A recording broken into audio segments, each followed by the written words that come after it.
Now, you're not your classic beefed up guy, are you? I mean, you're a muscly guy, but you're not super duper muscly.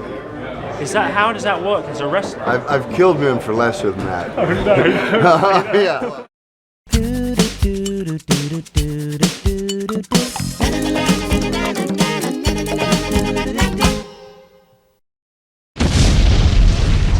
Hello and welcome to OSW Review, the old school wrestling video podcast. Filmed in glorious grapple vision and encoded with blast processing, we chronologically critique wrestling storylines pay-per-view by pay-per-view. What have we got? A very special edition of OSW because it is your boy Jay Hunter talking, joined as ever by the Maestro V1. What's the correct? And the crotchet OC. Redo. It is Louis Theroux's Weird Weekends Wrestling from 1999 and it's coming up right now. Welcome, Noggers! Happy days are here again. Ooh, you excited for this one, Fiona? Yes, big fan of Louis Theroux. I remember watching this back in the day and loving it, and I can't wait to have a chat about it. This is one of those TV shows, or let's say documentaries, because I've seen most of the Louis Theroux stuff. I assumed I have seen it because I've seen so many clips. But no, I sat down to watch it and I said, I actually haven't watched this start to finish, so I was delighted. Nice. Awesome. Yeah, Louis Theroux is my favourite documentarian, so I know this one and I'm really happy to go back to it. Just before we kick it off here, one more piece of business.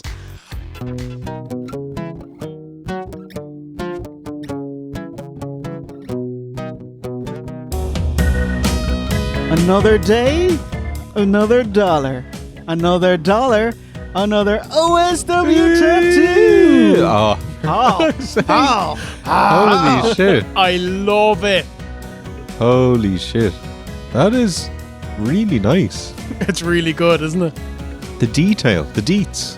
So what we've got here is a picture of Zodiac, Ed Leslie. He's got one speech bubble saying yes, one speech bubble saying no, and a big bouncing bastard OSW review Yes. logo below it. Yes. Instantly better than that couple's tattoo we just Sorry, Winnie. But holy shit, the detail on that. It's so nice. Wow. And normally, Steve, you will always talk about the lovely colours. Yeah. And how the lovely colours What do they do? They pop. They normally pop. But this is just black and white. Yeah. And it still fucking pops. It's always popping. It's popping off over here. It be popping. Beautiful. I love It's you. really nice. Yeah. They have Ed Leslie's shaggy hair as well. Yeah. Perfect. That is, compliments to the tattoo artist. That can't have been easy. That's super awesome. Yeah. Yeah. And if you zoom out a little, He's got the hellfish. Cool. Nice. Very cool. Very Nice. and he also has a Stonecutter's tattoo as well. Cool. No way. Yeah. Okay, Big Simpsons mark. I love He it. is a big nerd like all of us are as well. So well done, sir. Well done. Oh, lovely. Lovely. Nice. Paul says, "Hey Jay," Hello to me specifically. he says, Hello, Paul. "My boy stable is right below." Ooh. Now here we go. Coming in, number 6. Boo. No, six is the required. Oh, we're allowed? Yeah, you're Okay. allowed 6 or less. It's the Jimmy Wang Yanger. Again. Yeah. He's popped up a few times. Just like the He be tattoo. popping. Yeah. Yeah. He's popping, yeah. Yeah. You know why? Because I'm a redneck. Only bit of ska on him is Jimmy Yang. He was a Keo, let go from WWE. Then he was dating some woman and she was hot and he was like, oh man, here, I'll get you backstage to WWE. It'd be great and, show off. And so he's walking around backstage, sees Vince. Vince is like, hey, Jeremiah, where have you been, man? And he's like, well, you fired me. And after that, Vince rehired him and he was back on TV like a month later as Jimmy Wang Yang. So, but how did he get backstage if he wasn't under contract? Oh, you get free tickets. Oh, okay. Yeah. Okay. Yeah, he probably just called up and said, Yeah, "Hey, comps, I'm going to be in town. Give some comps." There was a few free tickets in Lexington, Kentucky going. So. I'll tell you what, that story makes it very evident that Vince McMahon doesn't really know what's going on in the day-to-day running of this company. He has his men under him and probably told, we need to tighten up the budget.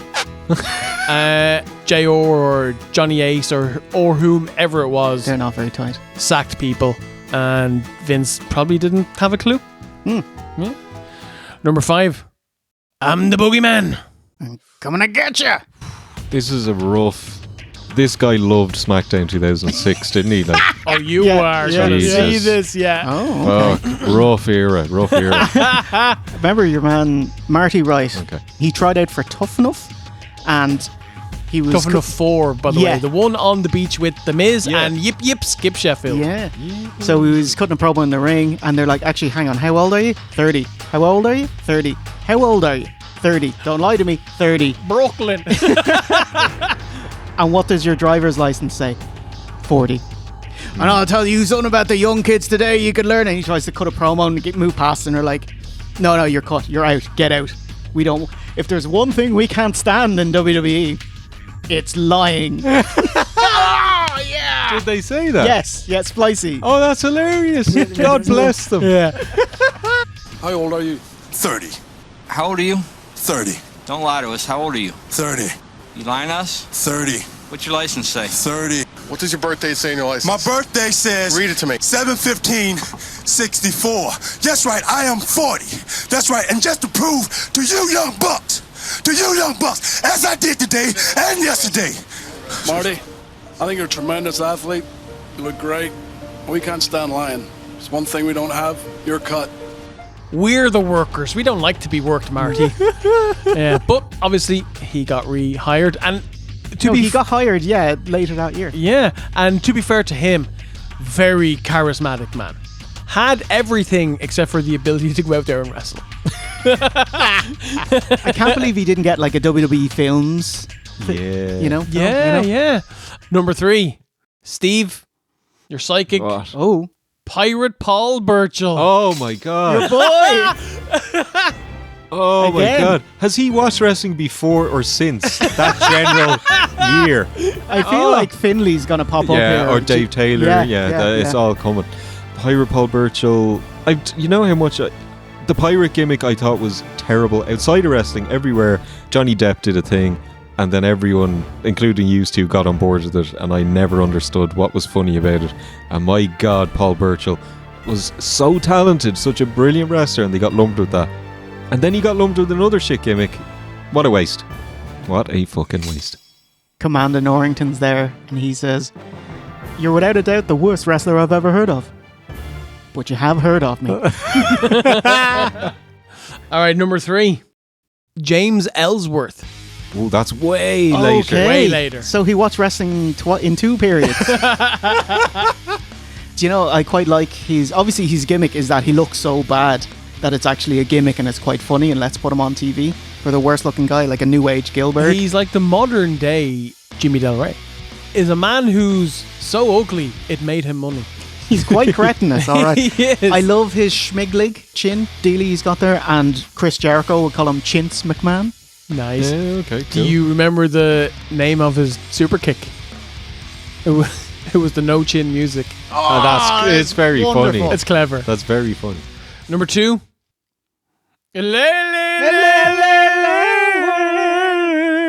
So 2005, but Raw. Actually, no, he did end up on Smackers. Didn't he attack Taker? He On did. SmackDown, yeah. On Taped yeah. SmackDown. 7-7 and then Yeah. got himself sacked. Yeah. I mean, we've been banging on about this lad for 15 Not nearly years. enough. Not nearly enough. He was great, and he was hard done by the business. He was scapegoated, and I feel bad for him. But at least it launched the career of only Sean Devari. Do you want him in the stable? You can have him too. Let's put him in there, yeah. All right, and finally, bottom boy. It's been given away. It's the Zodiac. Hey, of course, Yeah. of course. Of course, my horse. Specifically, of course, my horse. Is it specifically the Zodiac? It is specifically not Ed Leslie, Okay. but the character of the Zodiac. Okay. Did you know, because we've done an arc that was dedicated to him with the Dungeon of Doom, you know? Did you know that the Zodiac had a finisher? You probably carried over the sleeper hold, right? Oh, very good. But here, it's even better. You know, you like spontaneous finishers like the Yeah. RKO, the Stunner. Stunner, super kick. Yeah, you can hit out of anywhere. Well, this is one you can hit out of anywhere. Okay, we start. Okay, Yeah. here we go. WCW Worldwide. It's going well. That looks okay to me. Dragon Sleeper. Right, then what? There you go. That's it. That was it. 1, 2, 3. He disposes Sawyer in a hurry. So he's got a Dragon Sleeper. Dragon Sleeper. And he's dead. Has he literally killed the man? Like, has he broken It feels his neck? like it, doesn't it? Yeah, His does. neck is done. Otherwise, what's happening here? You've either killed him or he's just going to get straight up and look at you. I like those odds. So Paul finishes by saying, I think at this point in time, you guys are far more entertaining than modern wrestling. Oh, thank you. Mildly backhanded, but thank you. And are the best part of wrestling I keep up the most with. Keep up the awesome work and thank you for all the videos over the years. Yeah, fucking animals. Fantastic. Yeah, and a beautiful tattoo, sure. Yes, well done. Well done.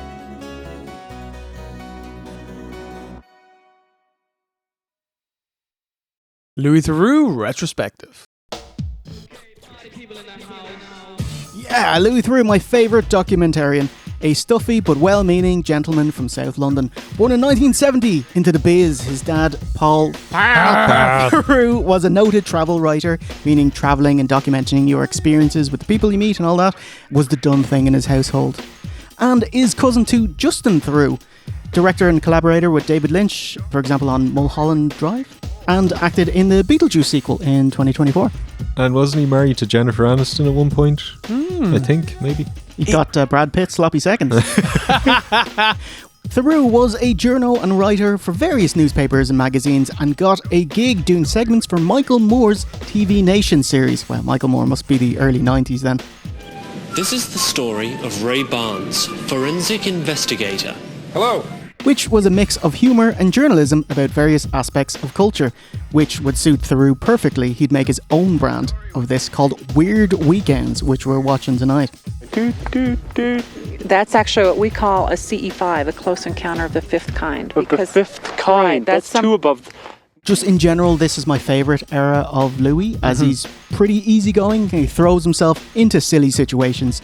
Besides this wrestling episode, just some of my favourites, his 1998 porn documentary, where he talks to porn actors, outstanding. As far as the man goes, you know, it's pretty solid. Wood. The end? Near the end, yeah. Oh man, the follow-up in 2012 where the porn industry has been decimated. Sad. Harrowing. Really sad, but it's a fantastic watch. Getting into the business was caused by the death of my son. In a way, it kind of shocked me and rethink like, well, do I really want to do this forever? And he covered gangster rap, where the whitest man on earth raps. Yeah. Louis Reason Big and the BBC. My money doesn't jiggle jiggle, it folds. I wanna see you wiggle wiggle, for sure. We'll revisit that in a minute. From then on, he'd make dozens of BBC specials like on plastic surgery, gambling, which is they're all excellent. Visit a mental hospital for pedos. Oh, a huge thing, the Westboro Baptist Church. That's probably his most famous episode. Definitely. Oh, famous because he went to the well 3 times. Yeah. The Westboro Baptist Church, Proclaim God's word today. a fire and brimstone Christian group made up almost entirely of a single family. God hates the U.S. Obviously, they're the God hates F's scumbags, and Louis' gimmick is that even if he's talking to assholes, he won't actually accuse them of anything. He'll just ask questions politely, and through that, he'll get them to show up their ignorance and prejudice and that kind of thing. It's an incredible disarming technique that works so well on idiots, basically. Like, he's got the nicest, most polite Britishness way about him, and he just gets people to spout their shit. Yep. And it's incredible. Yeah, he's very soft-spoken, inquisitive, but extremely clever and persuasive. So if you are angry and intolerant, he'll get you to admit it without raising his voice. The message of the evil that God has determined upon you. And once we have delivered this message... I thought God didn't do evil. Oh my goodness. Come on guys, let's get out of here. But it's crazy, this Westboro Baptist Church, because they would have been small, even at their peak, they would have been tiny. Yeah, like But- 100 or whatever. Exactly, but they were so fascinating to people that became his biggest series of episodes. Yeah. But they're nothing. They're a speck in the world. But there you go, because I was fascinated by them at the time, yeah. By the way, the Westford Baptist Church, remember he went to the church the third time and he was, oh, you've actually joined since. And he was like, oh yeah, I saw your first documentary. Oh, look pretty good. Look pretty good. I wanted a piece of that. So I think he inadvertently would have promoted them, do you know? Yep. Yeah. By the way, the church was never that big, but it has gone to shit when the patriarch Fred Phelps died. The resulting power struggle and infighting kind of collapsed everything. So there's maybe 70 members left, most of them related. I mean, when you say power struggle and infighting, you just mean the person who wanted to shag the rest of the girls, like, because that's the whole point of it. That's the power that they want. What else has changed since I was here?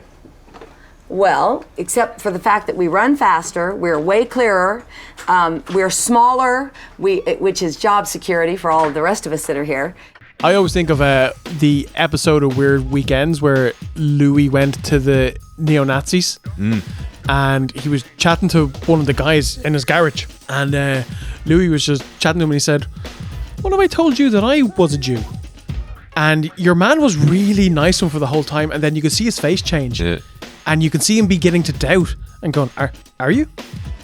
And then Louis like, yeah, I think it's time to leave. And they kept asking and he wouldn't answer. Yeah. He's like, I'm not telling you. Yep. That was a scary insight into the man who's blinded by hate. Yeah. It's crazy. Turn the camera off for a second. Pull the plug. Pull the plug for a second. What for? There was a When Louis Met a Celebrity series, like meeting Chris Eubank. Didn't go youth hosteling, unfortunately.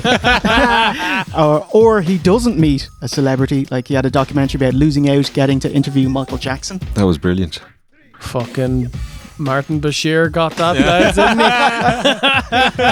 he? Sheikh Abdul Bashir got the interview. Michael Jackson went to TNA. I didn't see it coming. And then Louis made a film where he didn't get inside Scientology. That was also excellent. I thought he made a lame reenactment instead. And it was kind of sad. It's like, I don't have a documentary. Let's hire a couple of actors and go nip, nip, nip, nip around there. You didn't like it? Nah. One particular episode in the When Louis Met series would change his work forever. Jimmy Savile. You will not find it on the BBC iPlayer. Which is kind of sad, actually, because that should be seen. Yes. Yeah. They went about Savile's daily life and to the hospitals. It's all really jovial, laughing and joking. It's Louis like, oh, I consider him a friend. I was like, oh, man. And of course, when his heinous, vile crimes over decades came out, Louis was publicly and professionally embarrassed. He spent days with the guy, considered him a friend, a journalist completely missing such a notorious criminal. And just in broad strokes in Louis' career, Louis' work stopped being carefree, fun and weird and moved into serious topics, anger and sadness, negative emotion stuff. He'd cover crystal meth, dementia, brain injury. It's still excellent, but melancholic. And maybe sometimes you'll get a bit of unintentional comedy too. There's a bit where he's dealing with brain damage and he's at a guy's house and there's two carers. He's like, do you have any favourite items in the house? And he says, yeah, I have my Arsenal scarf. And he was like, did you support Arsenal before the brain injury? That's a zinger. Arsenal, we're going to win the title this year. Did you support Arsenal before the brain injury? Yeah. Which brings us to modern Louis. Over the pandemic, he'd become podcast Louis, much like The Undertaker. The easy way. And in 2022, his Jiggle Jiggle gangster rap exploded on TikTok. My money don't jiggle jiggle, it folds. I like to see you wiggle wiggle, for sure. He's since been using his celebrity cachet to interview singer Rita Ora, Sean Penn or Jade Theroux, and they all have no real documentary appeal. I knew there was a reason that I haven't seen anything that he's done in years. This all sounds like garbage. Yep. All fluff pieces. Hey, I'm interviewing a famous person. Hey, look, aren't we great mates? Terrible. Although I do love Dame Judi Dench. Spicy. I've had a lot of pets. We had 17 cats during the war. During which war? Well, the Second World War, Louis. Well, I didn't mean the First World. Ouch. I thought you mean the Vietnam War. Oh. But, much like most times on OSW, let's take you back to his heyday in the 90s, brah! 1999, when Louis visited WCW. This is Weird Weekends, Season 2, Episode 6, Wrestling.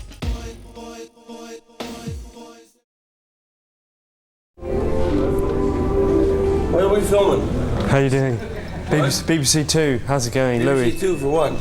Louis is met at the station by Raven and Das Wunderkind, Berlin. Das Wunderkind. Louis says, "Oh, hey, I'm Louis from BBC Two." Raven immediately gives him the business. "I know what BBC Two is. Do you know who I am?" Like most wrestling fans don't know who you are. Firstly, yes, they would have very much so in 99. And secondly, if Louis is going to approach wrestlers for a documentary, he should really fucking ask someone what their name is, because he's wasting time instead of just trying to get them to say shit, because that's what we want. I thought that was really unprofessional. Yeah. I thought that the rest, everything from here on out is outstanding. I totally get what you're saying, but I think what Louis did is completely within the spirit of what he always does. The whole point of this documentary is to show you the people who are in this weird world and their mindset and their way of doing things. And literally, the first thing we see 3 seconds in is a bully. This is perfect for what pro wrestling is. Okay, I take your point. It's not comparable, but say if you were going to interview American football players and we wouldn't recognize this, probably a single current American football player, Tom Brady retired, he'd be the only one I'd recognize. Recognize. Right. Are you Adam Pac-Man Jones? Are you Adam Pac-Man Jones? But you would expect if you approached one in an airport or whatever and said, "Hi, I'm doing a documentary for RTE. Do you know who I am?" No. They would probably tell you to piss off too. Okay. Could you imagine if Louis went up to him? "Oh, you have that job squad with Lodi, yeah? Stadium." No thanks. Wait, Wayne, didn't you do a little research before you started this endeavor? No.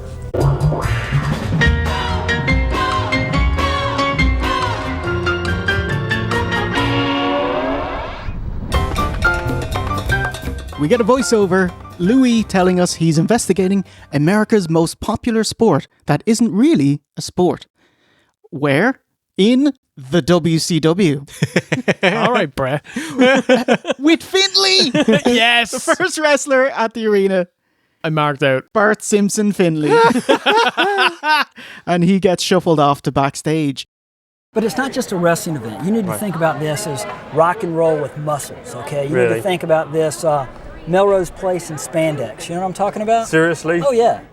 Louis skulks around, hoping to score some interviews with one, the Macho Man, with Gorgeous George in tow. Doesn't want to talk to you. Has none of it. Roddy Piper. "I'm wrestling the giant. A loo brush full of hair up his nose." He's such a worker, you know. He started going like, "Oh, look at my wrist. It's been broken for 7 years." Yeah. It's like kayfabe just exploding off of the screen. In 1999, these wrestlers talking like it's 1979.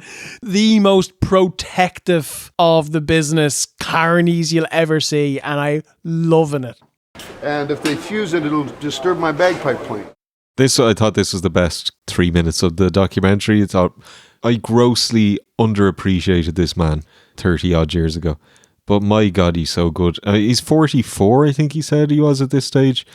I had thought at the time, he's an old man, he's pasty, he's doughy, he doesn't look as good as at Batista. the time. Say at the time, Goldberg. But my God, can he talk? Just off the cuff, nothing prepared, and he doesn't give Louis anything he doesn't want to give Louis. Yeah. But he keeps him going. He keeps him enthralled. I just thought, brilliant, I love this. He's a master of kayfabe. Yeah. Like, you can tell that this man has his working boots on, despite his boots being in his briefcase. And have you ever seen a human more guardingly show someone their thing, Sig. God knows what's under the layers that he didn't let Louis All you hear is see. a slight buzz. Pay no attention. Needles and vials rattling around, and God only knows what else. Holy fuck. Obviously, he was a bit irritated doing the interview, but he still got zingers.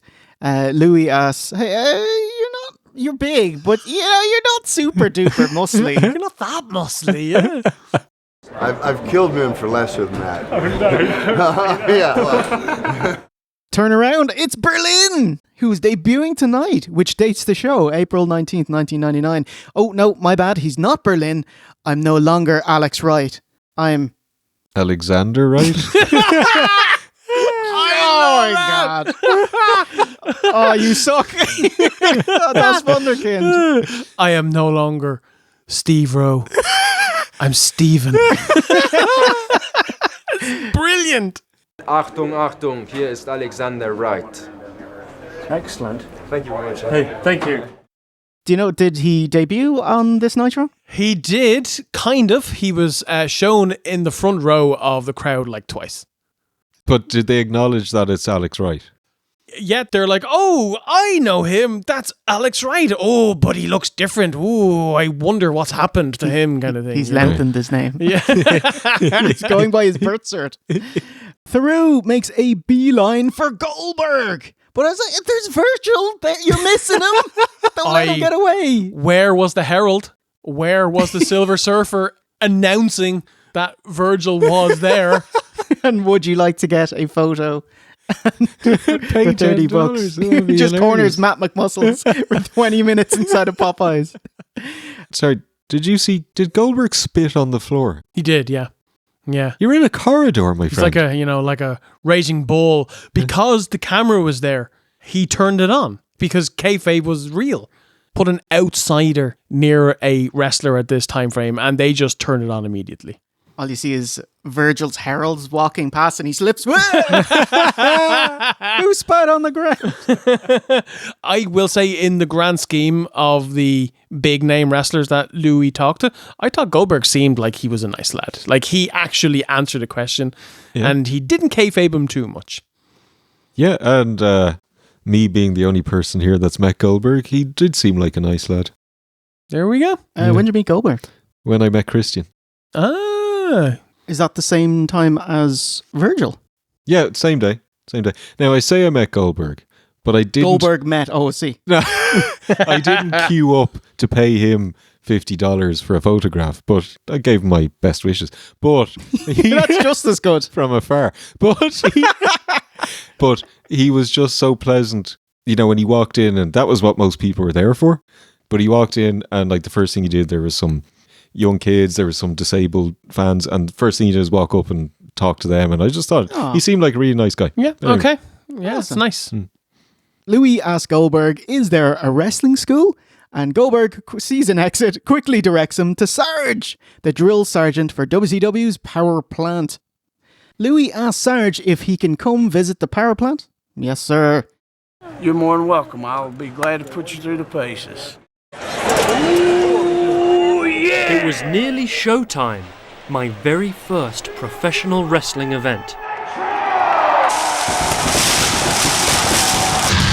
It was the WCW's weekly televised special, Monday Nitro, with 5 million fans watching every week.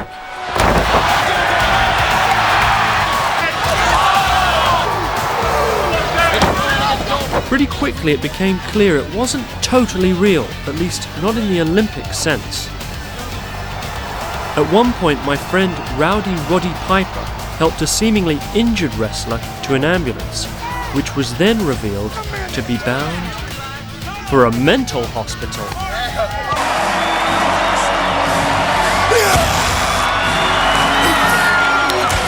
But amidst the melodrama, the athletic prowess of the wrestlers was undeniable.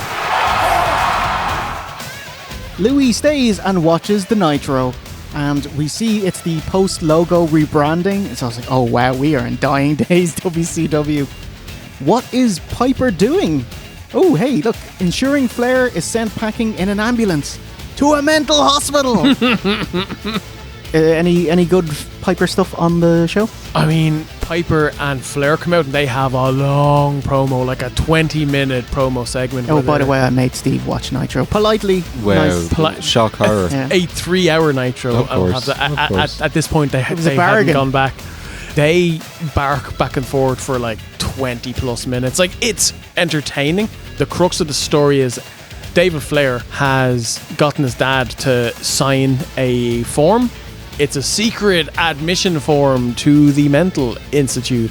And Flair is out there cutting a wacky promo. You know, he's crazy. Piper is like, as the commissioner of WCW, it's my job to inform you that you're not fit to be the president of WCW. And you're spending too much money and blah, blah, blah. And Flair's like, I'm the president, woo! If I want to buy everybody in Georgia around, I'll goddamn do it, woo! And if I want to strip off naked, and he does, I'll do it, woo, woo! He keeps the boxers though. Yeah, he gets down, to his purple silky boxers. Yeah. Just be grateful it wasn't white with the hearts on it, you know, that you see in cartoons. So yeah, entertaining but extremely long segment. Oh man, I did check out Flair's mental hospital promos, and it's exactly what you think of him. Just go woo woo woo. It's a One Flew Over the Cuckoo's Nest parody type. No good.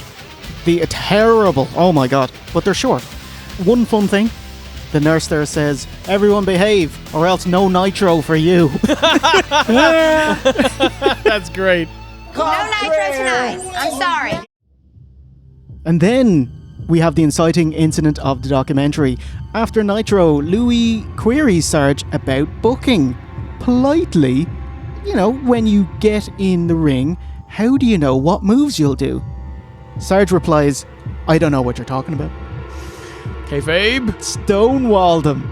Kayfabe upheld. To what extent they know what's going to happen in the ring when they come out into the ring. Do you know what I mean? No, I don't. Well, in other words, I understand like there's an enormous amount of athletic and acrobatic ability and tremendous strength and that type of thing. But as far as what goes on in the ring itself, how does that work? I don't have any idea. Listen, guys, I am real busy. Who would be the worst wrestler to ask a kayfabe breaking question? Arn Anderson. Oh, yes, it's a good one. Yeah, he will not break kayfabe. Yeah, Mark Henry. He's very much. Yeah, he doesn't break kayfabe either, does he? And of course, Dr. Schultz. Yes. Oh God. Yes. Imagine if he went up to Dr. Schultz. Especially if he was a woman. Last time I was in San Francisco, I went downtown looking for a woman. You know what I mean? I wanted a woman. I couldn't find no woman. I found a lot of men that looked like women. Now you, Hulk Hogan, you belong in San Francisco. What's wrong with you, Gene?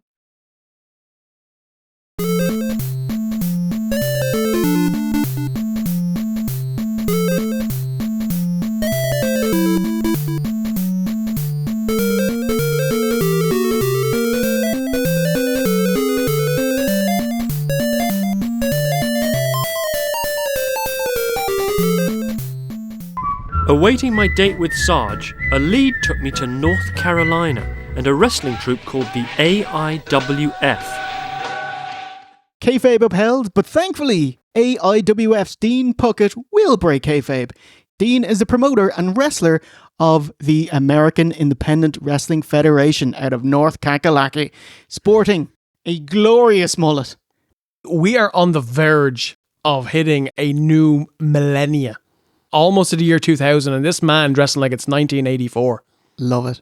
Maybe mullets are still there now, where he lives. Yeah, anyone from North Carolina? Yeah. Do you see mullets? Dean Puckett, his superstar name is Rick Diesel. That's a great name, by the way. That's good shit. Jeez. He is on the radio to promote the upcoming event. Radio presenter Debbie. Have you seen the AIWF? No, you definitely haven't. She claims she has. Will you come to the show? Nah. He's like, I'm washing my mullet that night. Have you seen the AIWF wrestle? Yes, I have. You're saying she wouldn't even lie about going to the show because I think she's worried that Rick Diesel would say to her, "You said you'd go, you have to go," as soon as the show went off the air. There will be a quiz. Yeah. Next time. the punishment for failing is a second show. She is so much more into chatting to Louis than she was about the wrestling. Your man Dean comes across like a nice guy, like a genuinely nice dude, but I bet you on the inside he was screaming. Yeah, I need to pay the fucking wrestlers here. So after Louis is done chatting to her, he does the nicest thing ever, and he goes into the booth and does some very British voiceover things that they can add into their show. Well, hello, this is Prince Charles, and you're watching Debbie on blah, blah, blah, blah, blah. Hello, this is Elton John, and you're watching Debbie on blah, blah, blah, blah, blah. And people will Brilliant. fall for it, Steve. Yes, they will, because you're goddamn foreigners. Hello, this is Prince Charles from Britain. Hi, this is Elton John, and I always listen to Debbie Cochran on 1300 WSYD. That's perfect. Yeah. Thank you so much. We meet AIWF's head of creative / wrestler, Brian Danzig, a different Danzig, whom Rick plainly states he helps with storylines. When pressed on kayfabe, it's still kind of dodged. Wrestling isn't fake. Here, look, this barbed wire is real. Injuries are real. Look at those nasty gig marks. Big vertical gig marks? Like Dusty and Abdullah the Butcher here? That was the first name that popped into my head. I was like, mate, Dusty and Abdullah did that to themselves when they were wrestling on a national level, you know, and they were getting paid. And this bloke was doing it in his local high school for 80 people. Which is for 80 cents. There's no way he's getting paid $80. No. Louis helps put together AIWF's ring for the show tonight. Quick montage later and the ring is erected. So that's the toilet ring sorted. Where's the real one? Oh, man, like there's no ring apron and there's gaffer tape in the middle of the ring. This is real. This is too real. Yeah. You should keep it fake. Trainee dude Steve has a sweet Triple H 97 shirt. Jelly. Steve's new here, gets in the ring and learns to take a bump. Yeah, this lad, this trainee, I can understand going to the likes of the Powerplant and getting trained and hoping that there'll be a chance that you're going to get on the Thunder roster or something or whatever it is. This is not like a wrestling school. It's just you want to take part in our company and look at the forehead of the other people in this company and taking bumps on that mat for hours on end. Oh my God. There's no way he came back. I get the impression that they didn't even have a day of training. It's like, take 5 or 6 bumps, run the ropes once or twice. Now you're ready to bleed for us. And this poor guy, you could tell that he took some bad bumps. Oh my God. And he was in pain. And he'd be like, are you okay? He's like, yep. And be like, just breathe. He'd be like, yep. Stephen, we did wrestling training. How were your back bumps? They were okay for the most part, but then you do one that's like an inch or two high, and you're like, oh God, this is incredibly dangerous. And it is a matter of inches, you know, like if you bump the wrong way, you could die. It's like, it's incredibly dangerous. Yeah, you're literally jumping onto your back, something that you do not do in your day-to-day life. Yeah. So getting used to it is horrible, but you get a feeling that your spine shakes, and I'm very aware of my mortality with it, so I was like, I will not be a wrestler. No, I can do it another way. Fatality. Louis tries his hand running the ropes majestically, much like Triple H in 97. Taking about 1 billion steps as well. That was like funny. a diva. Like, that was funny because if I was running the ropes, that's how I'd run the ropes. I'm like, I don't feel like I can get across in 3 steps and turn and hit the ropes. You know, doing the long jump back in school, you'd always be doing twinkle toe. Ding, ding, ding, ding, ding. I'd be the same. Which is how the athletes do it. Exactly. Twinkle toes. While the group continued practicing, Dean sent me to see one of his star wrestlers. Louis goes from the danger zone to the auto zone, saying hello to AIWF star wrestler Jody Rushborough. Brah's gimmick is screeching. It's pretty good. I mean, it's basically Brian Christopher. He's got me there. I was thinking you will actively not get signed with WCW with that gimmick. Because if you're just going, to Sarge, get out. He hits himself in the head with a metal pan. We are definitely in the Attitude Era where indie wrestlers' personality is bleeding or hurting themselves. You got a guy comes over, he bang. Yeah. You see? And that does leave a red mark, by the way. Oh, again. Oh, yeah. Oh, yeah, okay, that's enough. Yeah. Quick whip round the locker room before the indie event. My favourite is the Scott Steiner guy with the plastic armour. I loved it.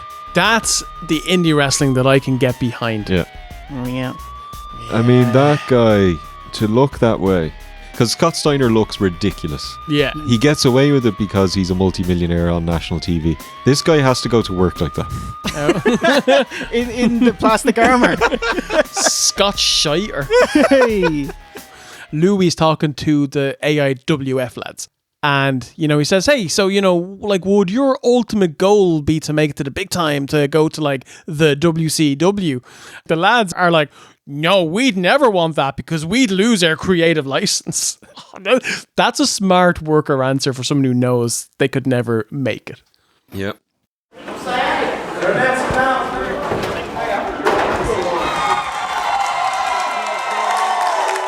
Brian's match. You can see him there dressed like men on missionaries. Tap the nose.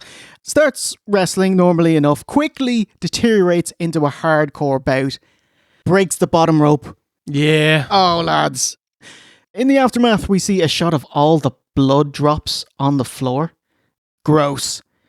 Assessing the barbed wire carnage, Louis has to talk to Brian again, because with that much blood, he wondered if it is real. Is wrestling real?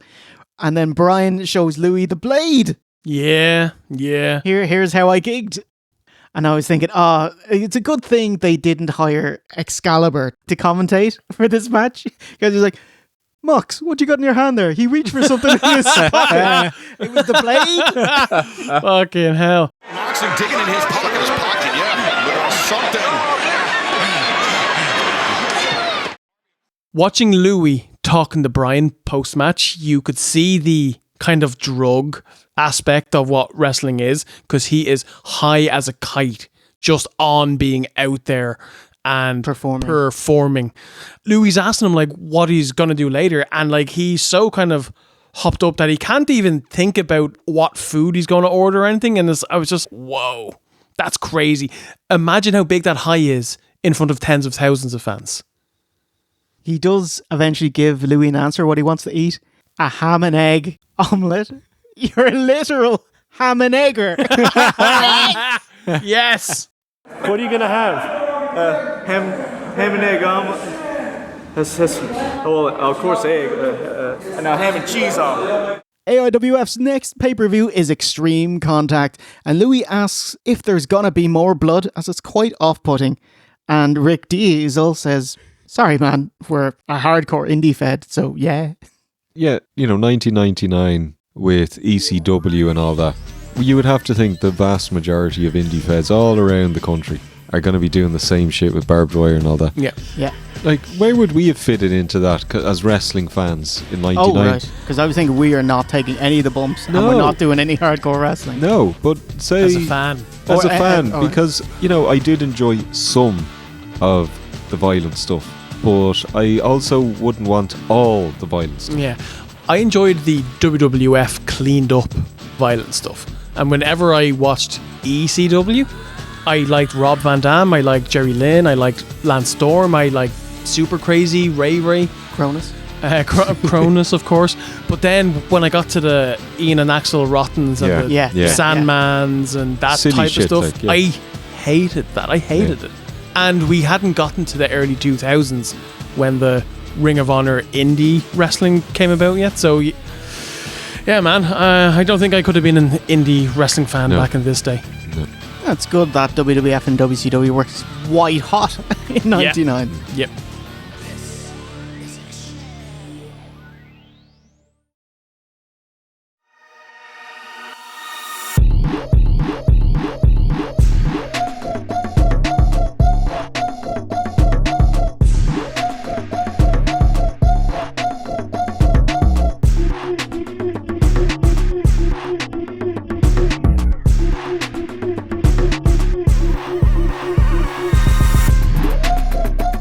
Meanwhile, the time had come for my tryouts at the WCW's Powerplant School. It's your main event. Back into the big leagues. Kinda. We are at the WCW Powerplant, their trainee program. Hey, there's Chuck Palumbo. Yeah. And a lot of early TNA guys. You can see Elix Skipper, Sonny Siaki, and below average Mike Sanders. The girdle. Batista would have been at the Powerplant at the time, but he wasn't on screen. I didn't know he was in the Powerplant. Yeah, he's that old. I think he's one of the guys who like famously said that like Sarge just ran him off. Okay. We see a sign saying pain is temporary, pride is forever. I would say it's the opposite way around, to be fair, in the long term. Pain is forever, pride is temporary. Yeah. Yes. Well, last Kevin Nash. Can you imagine that as your motto? The people lining up. That's where we'd fit in with indie wrestling. We got pride in what we doing here. Hey, there's Pistol Pez Watley. And he clues us in. The Powerplant has a $250 tryout fee and is $3,000 to join. And then just immediately goes full carny, starts trying to break thumbs and grab a head. And why are they always trying to prove? And like, by the way, they're fucking bullies. I like this insecure. guy. Yeah. I did like this guy. I thought he was good fun. And he could cut a decent promo. Yeah, he could. He seemed a bit charismatic. But instantly, he's just met this guy that's walked in. He just went to shake hands. Hey, look at this. Look, I can break your thumb. I said, well, good for you. Yeah. Good for you. What are you trying to prove? I mean, Louis has never proclaimed to be anything but a guy that, makes TV shows and writes. He's not challenging your alpha male status. So, I can break that and I can do this. So weird. So weird. Like, do you think in his head he's thinking like, okay, in front of this camera, I'm going to show the world how tough I am, rather than thinking I'm going to show the world how much of a dickhead I am. Yeah. You know? Yeah. You know what they call me a pistol, don't you? Huh? Look here, this is how come they call me a pistol. If I can do that. Oh, God, don't do that. Oh, you asked the question, what alums are from the WCW Powerplant? It opened in 1989, so technically Kevin Nash, DDP, Goldberg, but in general is derided and thought of as a flop, as the Powerplant focused on fitness and drills rather than actual skills you'll need to as a WCW wrestler on television. So being comfortable talking to a camera, character and promo building, no. But hey, it's promo exercise time. We are told the 3 most important promo edicts: opponent, time, and place. Here's Angry Anderson. Lodi. Is that also Kiwi? Oh, yeah, Kiwi, yeah. Or Bruce from TNA, who went on to be Miss TNA. Miss TNA! This is Bruce! Oh my God! He had the gimmick of he's a homosexual man who wins a women's only battle royal, so then proclaims to be female and wears a dress and a tiara. And I was watching this on Twitch because this is like the early days of TNA, and I was like, that's quite progressive. And then you see that the gimmick is played for meanness and mockery, and I was like, oh yeah, it is wrestling in Nashville. Yeah. Well, here is Bruce from the Rainbow Express. So this guy, Kiwi, made it. As terrible as he was here, he made it. He got to the main roster. He did, yeah. Angry Anderson here. He shows us why he's in the Powerplant, and not on TV. I'm going to beat you up really bad, and me and you, we're going to be out in the Atlanta Dome on the 18th, and I'm going to fight you, and I'm going to win. Shouting loud, I've actually died in 22 seconds. Oh, wow. And the weird thing is that he blew Hardbody Harrison out of the water because your man Hardbody's promo was fucking horrific. He was significantly worse. Yeah. You just wasn't good enough to cut the mustard, kid. And he can't last the 30 seconds. So Pistol Pez shows him how it's done. And I'm going to show you something that Prince Ikea didn't show you. I'm going to take one of these neck bones over here. I'm going to take this chitlin bean over here. And I'm going to stuff it right down your neck. I'm going to tell you, Awesome Alan. Yeah, he did a good job. This is a tidy little promo. Nothing wrong with it. all I could think of is that he's talking about soup bones and chiclets and as his fists, and you sound like you're in the 70s. No question. I mean, the content might not have been great, but, you know, he cuts it well. Yeah. Charismatic. Yeah. Hit his cues. Yeah. I think he kind of showed off rather than was trying to teach and help them.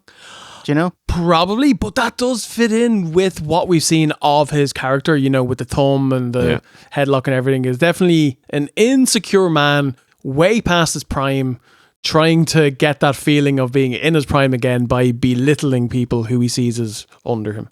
Yeah. We'll get to it later, but he turns it around at the end. He does.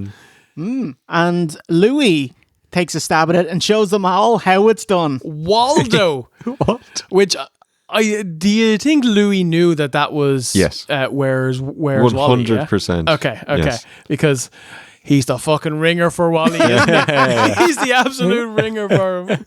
Waldo's the name. London, England's my point of origin. Yes! It was so funny. He's like, and I'm going to get in there and I'm going to do all my moves. I've been practicing really hard. And Pistol Pez Watley, you may be a legend, but, and I mean this with all due respect, you're going down. Georgia Dome, Saturday, April 9th. And, and like all of the lads are just blown away by his accent. They're like, oh, you've got this words thing down, brother. Go. Waldo's the name. London, England's the place of origin. A new face on the block. I'm going to wrestle Pistol Pez Watley, the one and only, the legendary. Am I excited? Am I honored? You better believe it. Is he going down? I hope so. He's good, but he's been in the business a long time, and it's time for a new face to take over. Is it me? I hope so. I'm going to throw every move I know. I've been practicing. I've been trying really hard, and I'm going to get in the ring. His time is over. Maybe now it's time for a new face on the block. Me, Waldo, the one and only, at the Georgia Dome this Saturday. Tune in. Pistol Pez Watley, the legend, with the utmost respect. I'm afraid to tell you that I think you are going down. Good. So he's good with words already. Yeah. That's excellent. Promo time over. It's time for Louis to be put through his paces. Constant drills and shouting, trying to blow him up and make him quit. Sarge is still hot about the question. If wrestling is fake, he's got an answer. We're athletes. The best athletes in the world. That's not... You didn't answer the question, mate. Not even the best athletes in wrestling. And you got the nerve to ask me that bullshit down at Nitro. What the hell? You don't think we're not athletes? Hell yeah, we're the best athletes in the world. We do this 365 days a fucking year. Finish them out. I don't care if you're a dying cockroach. We are shown inadvertently a very accurate slice of the Powerplant training, prizing peak physical fitness over the tools they need for TV. Sarge's goal was to exhaust Louis and get him to vom. Blow chunks! Puke! So it's time for Waldo to leave. While waiting for his ride, Pistol Pez clues him in. Louis was hazed and put through hell, so when he goes back overseas, he'll speak about wrestling in a more respectful tone. I mean, that's their kind of weird, warped view of what they're doing as opposed to the average person. This is a documentary for non-wrestling fans, right? And I can only imagine it, you know, like if I showed this to my ma, she'd watch this and just go, they're all bullies, and they took this nice man and they made him have a terrible day, and he's going to go home thinking they're terrible people. Not like, oh, they work really hard and I've got a newfound respect, you know? It's a terrible mindset, it's a terrible teaching module. I can only imagine the amount of potential talent that they missed out on by doing that for years. I see both sides. I see that, yeah, you don't want to chase people off, but at the same time, wrestling has been the butt of many jokes over the years. I think it's never been more respected than it is now. Yeah. People just have a general appreciation. Yes, we all know it's staged, but we don't care. It's entertainment. I think people have finally... I can't believe John McClane killed all those bad guys. Exactly. I think the issue was for 40, 50 years that people talk to you like, you're an idiot. You know that's fake, right? Whereas now people know that it's the same as movies, etc. So it's come a long way. But at the time, they were constantly defending themselves, constantly being the butt of every joke. So I get the frustration. Yeah. And I think Louis did have a greater appreciation of wrestling and what these lads go through to become professional wrestlers at the end of it. It does make sense that if he's put through his paces, whenever someone asks him about wrestling, he'll be like, oh my God, they killed me.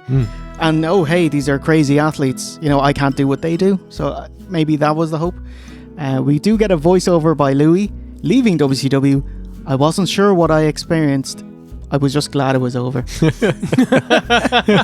Yeah, that was really, thank you. Yeah, you're welcome. That is how it was meant. Ow! Hey, see you later. Okay then. All right, good one. I wasn't sure what I'd experienced. I was just glad it was over. Isn't it weird that like he went to two opposite ends of the spectrum, right? And he still didn't get to view the artistic merit of what professional wrestling is and the skill. Because on one end, it's knackers smacking each other with shit and bleeding. And on the other end, it's a drill sergeant closer to a boot camp major. But that's not what professional wrestling is at all. So yeah, it's weird. I feel like Louis would have spent a week or so in the world of wrestling and come back and knows nothing about the world of wrestling. Yeah. It would be great if he got... So he didn't get much access. No. He did the best what he could. It would be great if he got to sit in with Russo and Creative Control and the madhouse of him, Ed Ferrara, Bischoff, Hogan, working out a finish. Yeah, there was no Hogan here. No, Louis got further than I would have expected him to, which is like getting in the presence of Piper, Macho and Goldberg, right? I wouldn't have expected that to happen. But the man that's got the closest behind the scenes before it became a corporate, like, doesn't WWE have a behind the scenes documentary now that they can control, but is Beyond the Mat. Unreal, Barry Blaustein? Yeah, so Barry Blaustein with Beyond the Mat got as close as anyone will ever get to the behind the scenes in the wrestling business. And we should be very thankful that we have that documentary. Oh, okay. Maybe one for the future. Yeah. He's gotta puke! He's gotta puke! Final scene. Louis has a parting chat with the AIWF lads, and we put, what did you think of WCW? That gets put to the test. About the Powerplant, it was awful. These indie wrestlers show you they are insanely carny. We bought the wrong barbed wire. It cut our talent to shreds. So you're gonna throw it out, yeah? Oh, we'll just use it to line a wooden board or something. Yeah. Like Brian shows us his forearms and how they're all cut up. Oh my goodness. But Brian defends hardcore wrestling by saying you can get injured from everyday moves like a body slam, but this is something I want to do. He's entitled to it. Absolutely. I'm entitled to not like it. Curtain down. 23, 24, 25. Oh, I think I'm breaking it.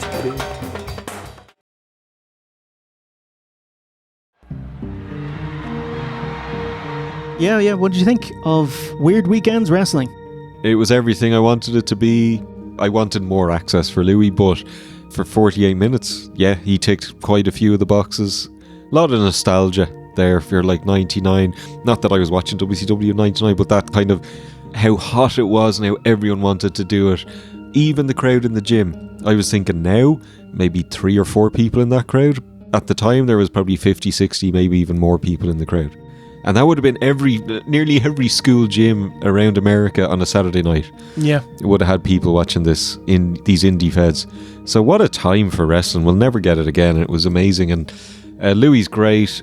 I love the Powerplant bit. That's the infamous part of this episode. And fair fucking play to Louis for just going with it, even though he's probably never felt worse in his entire life. But yeah, absolutely loved it. Yeah, totally. Which I thought this was like the easiest 48 minutes watch you could ever have. It was so much fun. It was an enjoyable view for the non-wrestling fan to see this wacky world of wrestling, which is an incredibly weird subculture, which is the whole point of this show. But we get to view it in a different light as wrestling fans. And Louis is fantastic. He has an ability to get the most out of anybody, and just, you gotta hand it to him. They ran him ragged in the power plant, and he kept up, and fair play to him. Yeah, loved it. Fantastic show. At some point, Sarge is like, get in the ring, and he just kind of road dogs it. Trying to put him in. He just flops.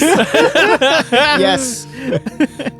I loved it, and I love how much kayfabe was kept alive. 1999 and to Outsiders, the BBC Two, fair enough. Louis didn't have too much access, but made the most of everything he did have. And Theroux, in general, very open-minded. He asked fair questions in a respectful manner. And due to Louis' ignorance of wrestling, he was actually far more accepting about what he saw. Like a drill sergeant in 1999. That might have been fine when Full Metal Jacket came out in the 80s, but in 1999 Attitude Era, this is the Stone Age. Horrible, You might as well do a gimmick of Leave It to Beaver. Do you remember Beaver cleavage? my body wash. Get off. Man, allegations of beating his girlfriend, Mariana, has made Chaz a very Wait, they're only allegations, JR. I know that. So it was wonderful. I miss this happy-go-lucky, easygoing, up-for-the-crack Louis. I know he's become a much more insightful, polished interviewer since, but this is my favourite Louis. He's funny and game for everything. My parting thought is, oh man, I am dying to watch Beyond the Mat. Yeah. Yeah. Another 1999 wrestling documentary, but in the WWF. Yeah. Does that interest you at all? You guys want to do that? I love Beyond the Mat. Do you think that would make a good Christmas present? Yeah, I do. Yeah. Okay. And I think it's good because you can use this to set it up. Ooh, hey. I got just two more things. Has Louis talked about WCW since? He made a book about weird weekends called Call of the Weird, and he left out WCW. Wow. It's only mentioned when he's talking to this guy called Thor, who was an alien bounty hunter, and he was also big into wrestling. He said, oh wow, I watched that WCW one. Sarge really put you through it, didn't he? And that's it. But Louis recounted his time in WCW in 2015. Very brief on BBC YouTube. I want to say I've always been fascinated by wrestling. I haven't. I did watch a bit of wrestling in the 70s. He said he was never into wrestling. He watched it briefly in the 70s, but doesn't tell us which two wrestlers he watched.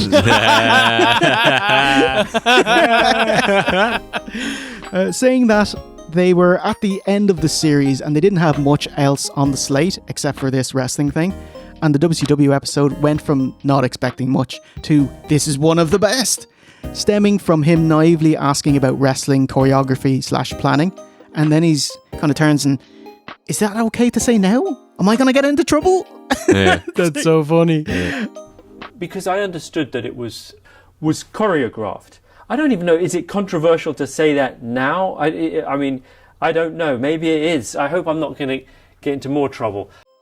Louis recalled after asking Sarge about kayfabe initially when he was first in Nitro, he said that word had gotten round that day to the WCW locker room that he was asking, hey, is wrestling fake? And it kind of built up into a big thing, which is why he got chewed out kind of the second time around.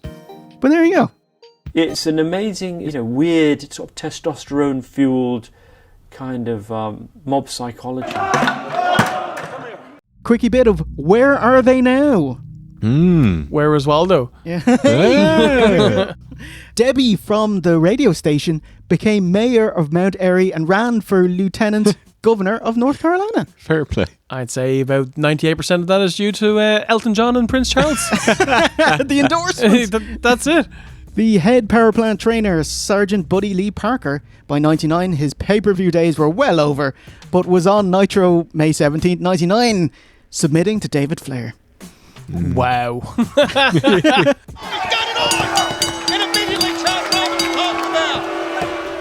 Parker, he'd wrestle on the Indies sporadically until retiring in 2011.